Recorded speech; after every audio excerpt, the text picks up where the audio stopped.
vais vous montrer un tirage de cartes. C'est une petite démo de ce que j'utilise pour répondre à l'appel des guides. Alors pour moi c'est surtout les divinités parce que c'est là-dessus que je suis très branchée. Par contre ça peut être vraiment pour tout type de guide, donc adaptez-le au guide que vous avez et qui se pointe à votre porte. Vous pouvez donc le réaliser pour faire connaissance avec ce nouveau guide, commencer un travail concret avec lui. Et pour la démo, aujourd'hui, je vais interroger ma déesse patronne, la déesse Lilith. Ça vous montrera aussi que on peut réaliser ce tirage avec un guide qui est là depuis plusieurs années, avec qui on a beaucoup travaillé déjà, et ça permet de faire le point sur le cheminement. Au niveau des outils, je vous suggère vraiment de choisir ce qui vous parle et de l'adapter à votre personnalité et à ce que vous ressentez comme présence de guide à vos côtés, même sans avoir fait le tirage, vous avez sans doute des indices. Pour Lilith, j'ai choisi une représentation d'elle, qui est toujours sur mon autel d'ailleurs. J'ai allumé une bougie rouge et une bougie noire qui représentent l'énergie du sombre et de la vie et du sang. Au niveau de l'encens, j'ai chargé et allumé de la rose et du sang dragon qui sont pleins d'énergie, d'amour et avec une grosse puissance sombre, et ça représente bien ce lien que j'ai avec Lilith. Au niveau des cristaux, j'ai choisi bien évidemment la pierre de lune noire et l'obsidienne noire. Ce sont deux pierres que Lilith affectionne tout particulièrement. Et pour le tarot, j'ai choisi le tarot des vampires, hein, forcément, comme on est avec la déesse vampire par excellence. Et puis c'est un tarot au-delà du symbole qu'elle adore, avec lequel elle s'exprime très bien, avec lequel elle fait passer pas mal de messages. Et je pense que le tirage sera le plus riche possible avec ces cartes-là. La première question, qui es-tu Lilith? Nous avons la réponse. La dame d'épée. Alors cette carte, elle est une de mes préférées dans ce jeu. J'adore cette carte.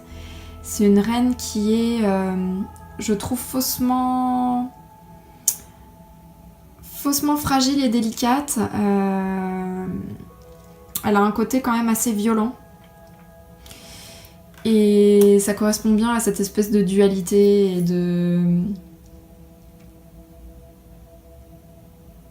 d'aspect fascinant qu'il y a chez Lilith. Moi j'aime beaucoup le côté femme sage en fait de la reine d'épée en règle générale, et ici on est en contact avec l'aspect sombre de la vie en plus, avec cette lame. Donc cette reine, elle a cette délicatesse endurcie, elle est pleine d'idéaux, de noblesse, elle est fascinante, elle est intelligente, mais en même temps on la sent en contact avec un certain aspect sensuel de la vie, avec le sang qui est sur sa bouche. La déesse nous dit, avec la reine d'épée, quelque chose d'assez fort. Elle se présente comme quelqu'un de critique, quelqu'un d'aussi assez radical, qui n'a pas peur d'aller dans la violence pour améliorer les choses. Là on la voit avec cette dague entre les mains, ensanglantée, elle la tient à deux mains. Donc voilà, elle n'a pas peur d'aller dans le dur. Et elle a ce volatile noir qui est sur son épaule, qui la conseille et qui montre cette connexion permanente au mystère sombre de la vie.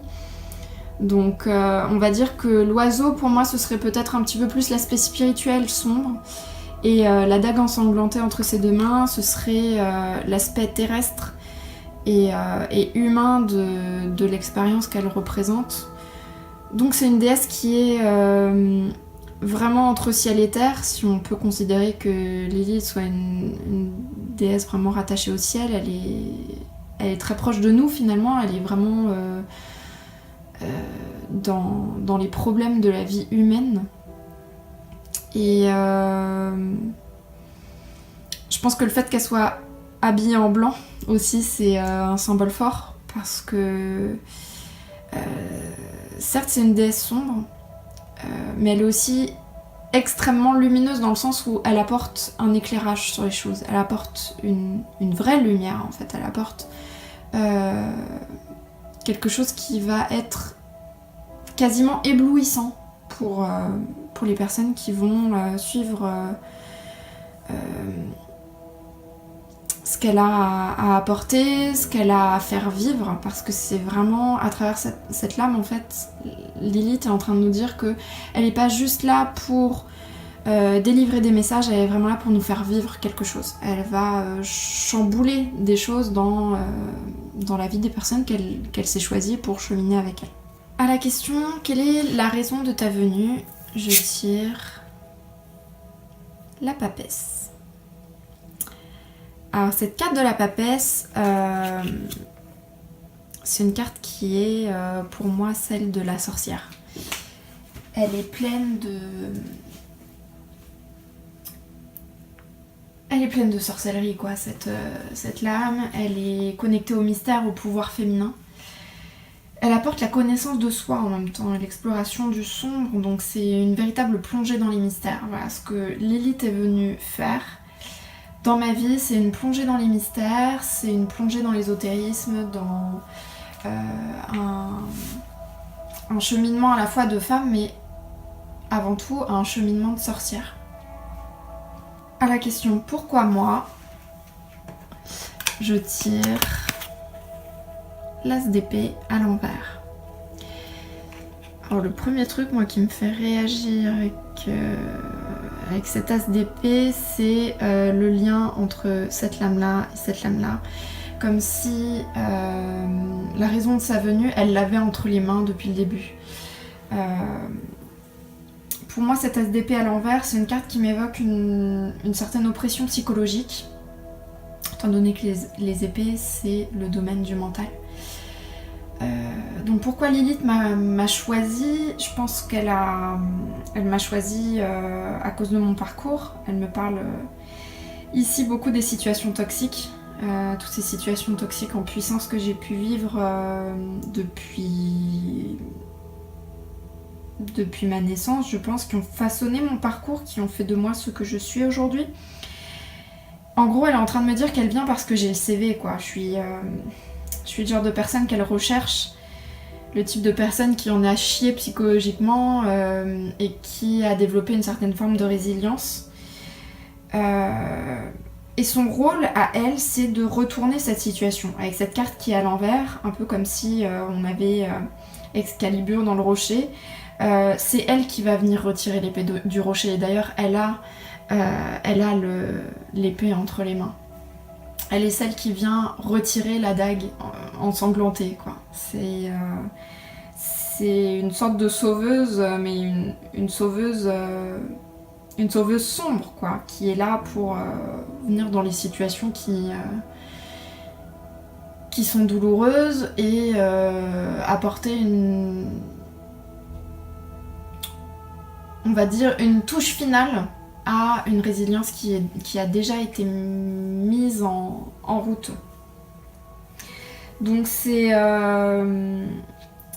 pour moi, c'est une dame d'épée qui retire le mal. Voilà, c'est une dame d'épée qui vient pour apporter une forme de guérison spirituelle et mentale. À la question « Quelle est ta place dans mon panthéon personnel ?» Je tire le fou. Et alors là c'est génial parce qu'on a vraiment un florilège de mes cartes préférées dans ce jeu, entre la dame d'épée, la papesse, le fou, c'est vraiment des cartes que j'adore. Là en gros Lilith elle est en train de me dire que elle est la première, quoi. Le fou on pourrait dire que c'est la première et la dernière carte, même voire peut-être la seule carte. Une carte complètement à part en fait qui attire toute la lumière à elle. D'ailleurs on a ce jet de lumière sur le fou. Et pour moi voilà, c'est la première déesse, c'est la première guide qui est venue, c'est celle qui m'a révélée à mon chemin spirituel. C'est celle qui a tous les rôles à mes côtés avec tous ces masques qui sont sur cette carte. Elle est l'initiatrice, quoi. Elle est celle qui ouvre toutes les portes, celle qui change tout, celle qui libère. Voilà ce côté très libérateur du fou. Elle est là au début, elle est là à la fin, elle est là à la vie, à la mort. À la question « Quel est ton message ?» Hop là. J'ai l'as de Graal. Bah oui, forcément, l'as de Graal pour une déesse qu'on pourrait considérer comme... Enfin, pour moi, hein, forcément, je suis fille de Lilith, donc pour moi, Lilith, c'est la déesse des femmes. La déesse femme, même. La femme. On a l'as de Graal qui est quand même un symbole très fort de la féminité. Et puis, on a aussi un symbole de vampirisme. Parce que Lilith, c'est la première vampire, c'est la vampire par excellence. Pour moi, c'est quelqu'un qui représente cet aspect sombre de l'énergie. Et puis avec l'as de Graal aussi, moi ça me parle de beaucoup d'amour, de guérison. Moi je ressens une sorte d'opposition entre la souffrance de l'épée à l'envers et ce Graal qui m'est offert dans les mains de Lilith. Donc elle est en train de me dire qu'elle est là pour changer ma souffrance en puissance d'amour, que après tout le travail qu'on a fait ensemble depuis ces années, j'ai déjà commencé à le faire, hein, ce truc-là, de changer la souffrance en puissance d'amour. Et donc elle me parle de ce travail sur la guérison de la psyché, que c'est quelque chose qu'il faut que je continue à faire. Mais pas seulement pour moi, je pense qu'aujourd'hui, quelque part, le travail sur moi, il est fait. Et le fait que la coupe, elle soit à l'endroit, qu'elle soit offerte comme ça, moi je la sens offerte pour le monde.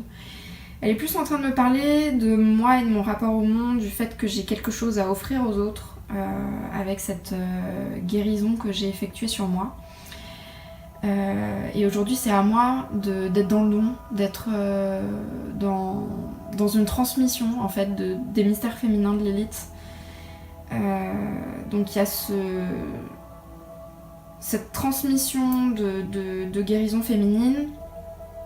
Également beaucoup de choses à apprendre sur cet aspect du vampirisme qui est, je pense, très diabolisé et très mal interprété par la communauté spirituelle, et je pense que c'est quelque chose qu'elle m'encourage à remettre à un moment donné, peut-être sur le devant de la scène, quand j'aurai, je pense, les clés pour pouvoir en parler avec les bons mots et d'une façon qui soit intelligible, sachant que l'initiation sur le vampirisme, c'est quelque chose qui est inhérent, qui est inhérent à Lilith. Enfin, pour moi, c'est, je pense, un passage obligé. Alors, je sais pas si d'autres personnes travaillent avec Lilith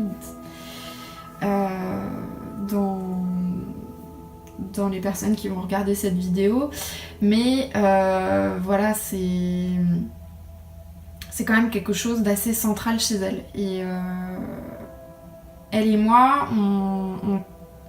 on travaille sur un aspect que j'appelle le vampirisme sacré, qu'elle m'a présenté comme le vampirisme sacré.